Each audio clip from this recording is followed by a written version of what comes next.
Welcome back, Aries. Don't forget to click that like button, subscribe if you haven't. Aries, you got somebody here who turned their back on you. They turned their back on you because they thought other people were better. They were more interested in the looks of things or making themselves look good, right? Like, this person is the kind of person, they're very materialistic. Everything is about the looks. And it seems like Aries appears to be surrounded by this specific type of people. People who love to show off. People who always have to have the best of everything or at least make it appear as they do. This person's in debt. So that's why I say appear. They make things appear like they're doing great. So this person turned their back on you. And it looks like they turned their back on you for some very fake people. Like they turned their back on you for people who are just like them. People who care about the looks of things, but they're fake. They wear a mask. They're not genuine people. They're not wholesome people. And I'm hearing they're nothing like you. You had pure intentions toward this person. You had a lot of love for this person. And these people are nothing like you. It's so bizarre. It's like, why would you trade in? It's like trading in real butter for fake butter, you know? Or fake honey. You want fake honey instead of real honey. Like, who wants that? But this person did that. They turned in somebody who was genuine for somebody who was fake. And I'm saying not just one person. Could it be a group of people? A group of fake people. And this person, they turned their back on you and they hurt you a lot. Because you had pure intentions toward this person. You really cared about this person. You really wanted the best for this person. But they didn't see that. They didn't see it. Instead, they turned their back on you for fake people who go around being fake, showing themselves to the world as though they're on top of things and they have things going on in their life when in reality they're all in debt. They're just using credit cards just to get by. And they're just going deeper in debt. But they look, on the outside, they look like they got everything together. On the outside, they look like, they would know how to rise the ladder, On the outside, they look like they would know, they would have connections and they would know how to rise up in society and how to have the best of everything and be on top of things and be independent. When in reality, maybe you don't have as much as those people, but in reality, what you have, you own. And that's what I'm hearing. You own what you got. You don't owe anybody for it. Nobody's coming to repo it. It's yours. And maybe you do have a couple of things financed, but you're on top of it and you're paying it off. So even if you do have some things, it's not like you're in huge debt. No, you're making your payments. Because what you own it, You want to be able to own what you got. You don't want to be owing somebody every month making payments. That's the one thing that this person didn't see. They don't see that. They saw that you're driving an older car. They see that you're renting, or they see that you're buying a smaller house, or maybe you're more practical. That's what it is. You're more practical. You're not going to go off and try to spend thousands of dollars a month living in a luxury house that you can't afford. You're very level-headed, But I want you to know, this person, oh yeah, they lost out a lot because you were meant to be in this person's life. You were supposed to help them. You were supposed to help them rise and own what they have and be practical. You were meant to be in this person's life and help them up the ladder, guide them in the right direction. Teach them things. Don't matter if this person's older than you. You were put in this person's life to teach them. Now they're around people they don't have good intentions toward them. Now they're around people who don't care about them. It's all about them, you know? It's about people admiring them. That's what those people want. They want people to admire them. That's why they put on a show. Because they need validation from other people. They're shallow people. They need that from other people. To the point where they're willing to do anything for it. You know? It's not bad to want validation, guys. But it is bad when you're so fake. And you fake everything. And nothing about you is real. That's when it's bad. Because you're fake. Those people talk a big talk, but there's no action behind it. There's nothing that's behind it. There's nothing that is solid behind it. This person, I want you to know, this person is suffering.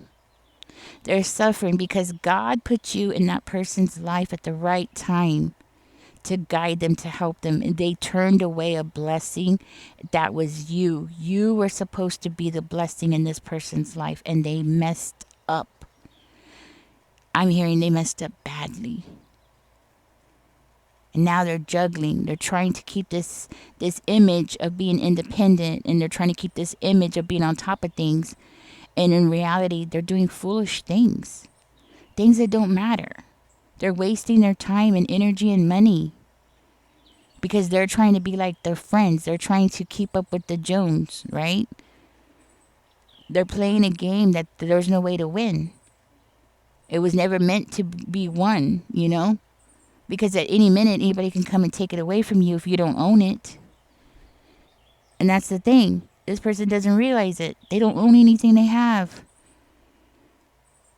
They don't actually own it. They're so unpractical. And they're around people who are unpractical. And what's sad is that you were supposed to be the blessing in this person's life. And this person, they ruined it for themselves.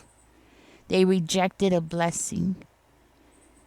And you know what? Now I'm hearing this person is going through it badly. They feel so lonely. And of course they do. Of course they feel lonely. Yes. They feel so lonely. Because they're around a bunch of fake people that don't care about them. They're surrounded. Smiling, putting on makeup, putting on perfume, putting on cologne, whatever it is, right? Going out, trying to look good, trying to smile. And then they're standing there empty in a room full of fake people. Not one of them cares about them. Not one of them wanted the best for them. Yeah, they're suffering now. And what's sad is you had genuine love for this person, whoever this person is. You had genuine, pure love for them. You wanted the best for them. That's all you wanted. That's what's so sad. That is the worst. They don't even realize it. Oh, they will. Don't get me wrong, they will, but they don't realize it yet. They're suffering because of their own actions. They're suffering because of their choices. They're suffering because they turned their back on you. Because they thought these people were better than you. They messed up bad. They messed up bad. And you know what? I think I already told you. You were supposed to be in this person's life. Like right now, you're supposed to be there. You know, there's a saying. I've heard it before. I'm not going to say where I heard it, but I know some people might get mad at me. But, I'll just say, I think it's in the Hadith. About, there was a man, he was in the ocean, and God sent a ship to him. And the man looked at the ship, and he's like, oh, it's too small. You know, no. He didn't want to get on that ship. And then he prayed again and said, God, give me another ship. So God sent him another ship, and that one had a lot of people. And he's like, oh, that one's too crowded. And every time God sent him a boat, he There was something that he found wrong with it. And then eventually the man drowned and went to God, and he asked God, "Why'd you let me drown?" And God said, "What are you talking about? I sent you all these boats, and each one you had a problem with them."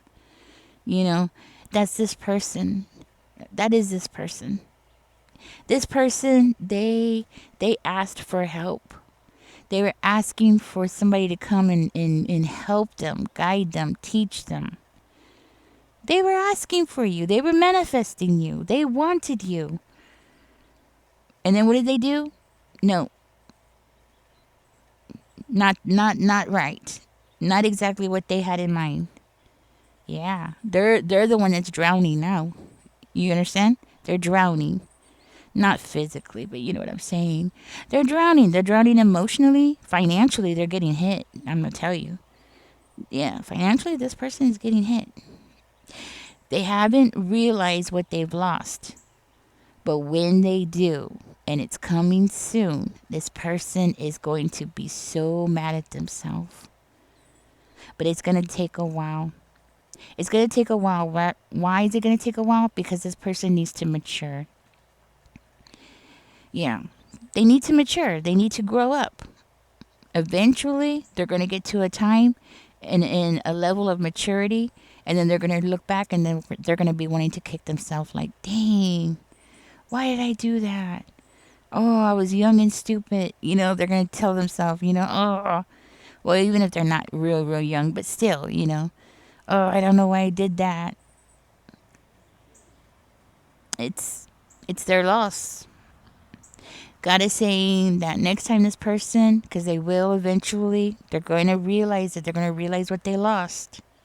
Spirit is saying, don't let them back in. Don't let them back in the level that you were letting them back in before. Okay? I'm not saying you can't be friends with them. I'm just saying don't let them don't get so involved in their life as the way that you were doing before. You were really working hard trying to help this person. I mean, you were just trying to find solutions for them, helping them out of their holes. I mean, you would watch them fall and you would run in over there trying to help them up. You were being overly helpful. But you were doing what you were called to do. I want you to know that. So don't feel bad. You're still going to get a blessing for what you've done. There is blessings that are going to be coming your way soon. You're still going to get blessings because you still followed your heart and you still did what God wanted you to do.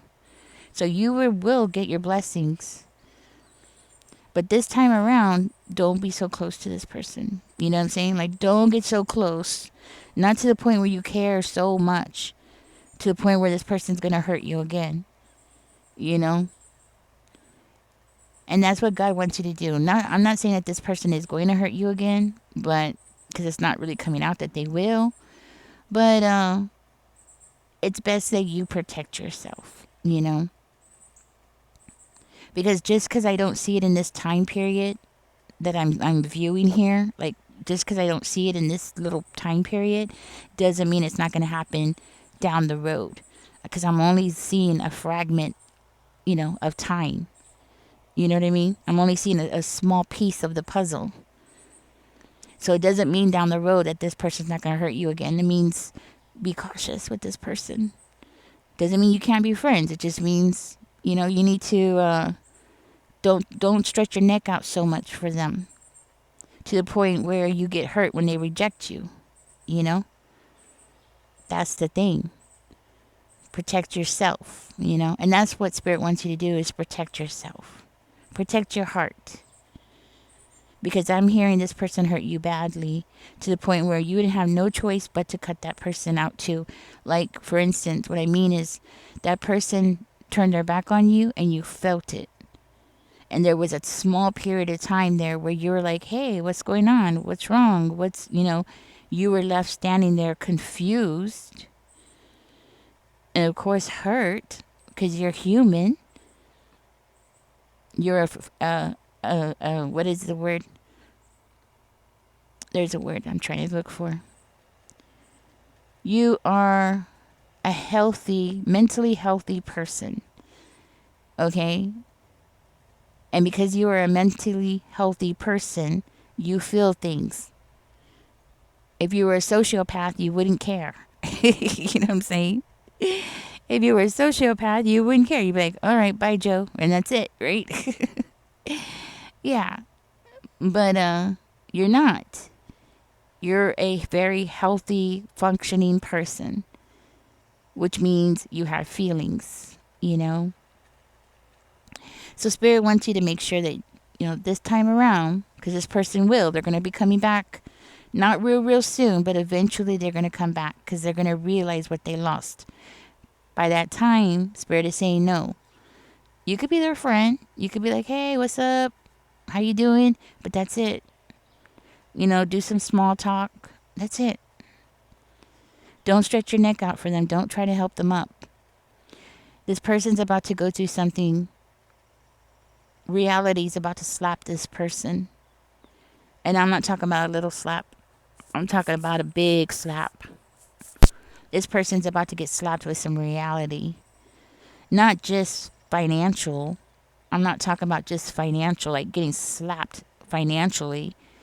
Like learning how to handle their money better. I'm not just talking about that, or prioritizing what's important in life. And no, I'm not just talking about that. I'm talking about a slap of reality of how they treat people.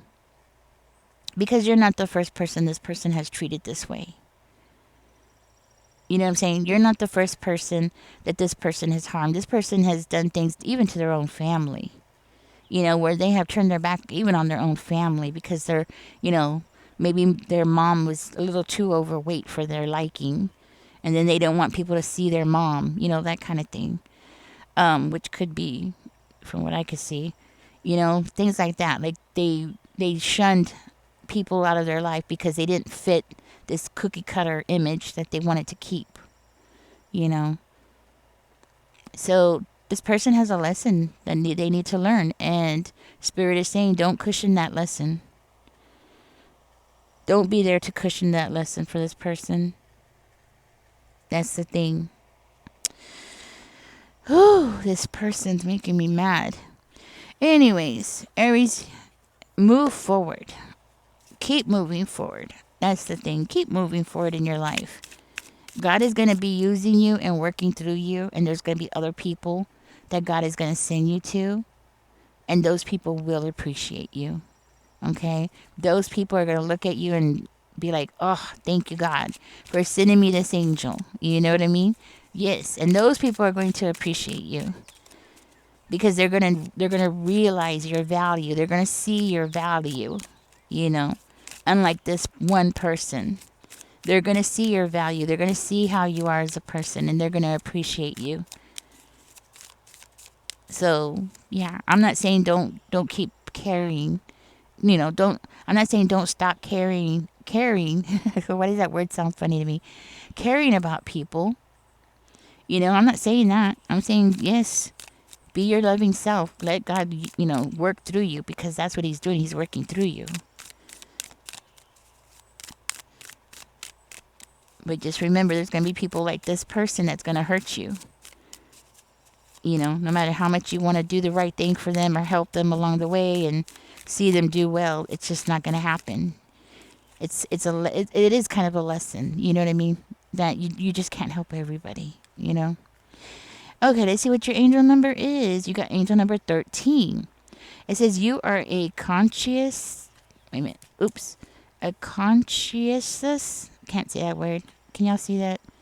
You are a conscientious worker with a knack for coming up with creative ideas and turning them into something real.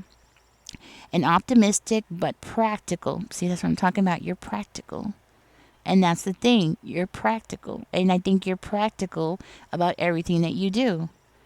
Like if you're in debt right now, and like if you owe monthly payments on something, I guarantee you there's a good reason for it. It's something that's going to help you down the road. You're not the kind of person who's just going to be like, oh, I wanted the coat so bad and I got it. There's a reason. Like if you got a specific coat and you had to put it on credit, it's because there's a reason, a good reason why you needed that specific coat. You're practical. And you know what? It's coming out in here. It's saying you're practical. Um, okay, it says an optimistic but practical outlook keeps you determined and on track as you work steadily towards your goals. I am confident. So put that in the comment section. I am confident. I dropped some cards. The table's crooked. I'm outside, guys. All right, got the cards. Let's see what else comes out for you. Spirit, give us one more angel number here for Aries. Please and thank you. One more angel number. Okay. And we got number 17. It says the quality of work you can produce. You know what? You get this quite a bit, don't you? Out of the whole deck, it's funny that you keep getting the same one. It says, I am independent. I think I've read this one so many times. I think you know it by heart already, but I guess I better read it again. It says, the quality of work you can produce when you're going at it alone is almost unbelievable. You are as independent as you are ambitious, capable of performing every step of the way with efficiency, focus, and skill. I am independent. I think you were trying to teach this person how to be independent. You were teaching this person how to be like you, more practical. And they didn't want it. And now they're going to lose. Oh, they're losing. And they're going to lose big times too. Because I'm hearing this person's about to lose everything. Possibly being homeless, unfortunately. Unfortunately, maybe for some of you, this person might be going through, a period of homelessness. Because Five of Coins is somebody who, could be out in the cold, homeless or something like that. But this is definitely somebody who's going to be running around and not realizing, not at the beginning, realizing that they had genuine help right there, right in front of them. They're just walking by you and let it go, It's their loss. It is their loss, Aries. Catch me in the next one, guys. Don't forget to like, share, and subscribe. If you're still here, I want to tell y'all something. And it's something I'm kind of concerned about. Well, I am concerned about it. My daughter has visions, right? My daughter has visions. Sometimes we have visions and we don't always understand our visions. And the thing is that she had her vision and then the next day I had my vision. There is similarities in our vision and I'll explain in a minute. Her vision was we were inside and we couldn't go outside because it was raining so bad and the water was rising. In her vision, we had a bad flood, like a really bad flood where the water was coming inside. And I have doggy doors, by the way, little doggy doors for my dogs to go out. Well, if you see my dogs, they're kind of big. They're big dogs, so I have big dog doors. Anyhow, she said that the sharks in her vision we had sharks coming into the house through the doggy door. We don't live where there's sharks, but we do live where there's crocodiles. So, but in her vision, she saw sharks. We have alligators out here. Anyways, yeah, if you don't know, I'm in Texas, so yeah, we got crocodiles and alligators and all kinds of crazy stuff. And the next day, I had a vision, but my vision was different. My vision was that we were inside and we couldn't get out because it snowed so bad and we couldn't get out through the snow. Both of them are water. Hers was a flood and mine is snow. That's why I'm telling you about it because, it's two different forms of water. But in my vision specifically, we couldn't get out of the house. And we were like locked in with no electricity, no running water, and it was for like a long time. I'm talking about not a week, not 2 weeks.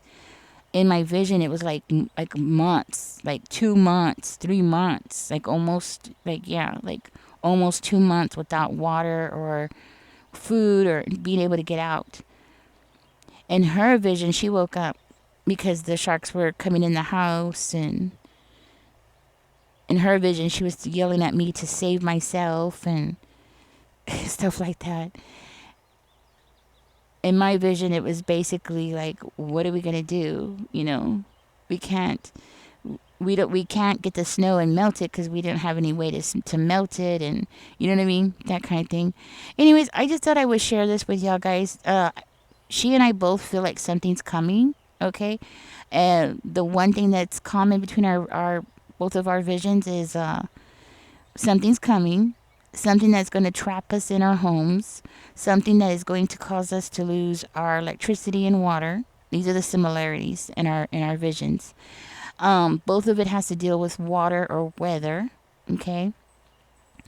Um, and we were trapped and we weren't able to get necessities. We weren't able to leave our house to go buy things.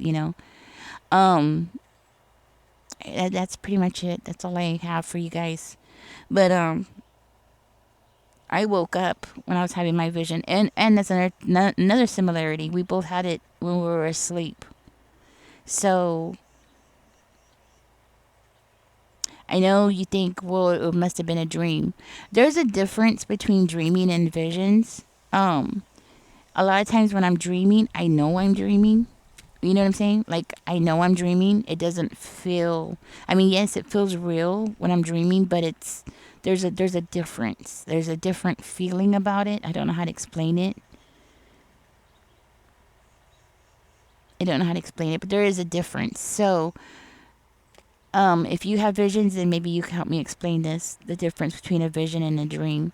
But I don't know how to explain it. But there is a difference. There's a difference. There's a difference in the way that it feels. There's a difference in how things are played out. It's more real, more realistic. There's a lot of difference. The feeling about it is different. And a lot of times when I'm dreaming, I know I'm dreaming. I even have woken up because I was yelling at myself to wake up. you know. So yes, we know. My daughter and I both know when we're dreaming, and we both know when we're having a vision, and we're both having some weird visions. Another thing I wanted to say about the visions is that we're. I think something weather-wise is gonna happen. That's what I think. We both think that. We both feel it. Like something about the weather. The weather's gonna be going crazy or acting crazy or become unpredictable or something like that. Okay, I'm letting y'all know because I want y'all to think about what I'm saying and get your house in order.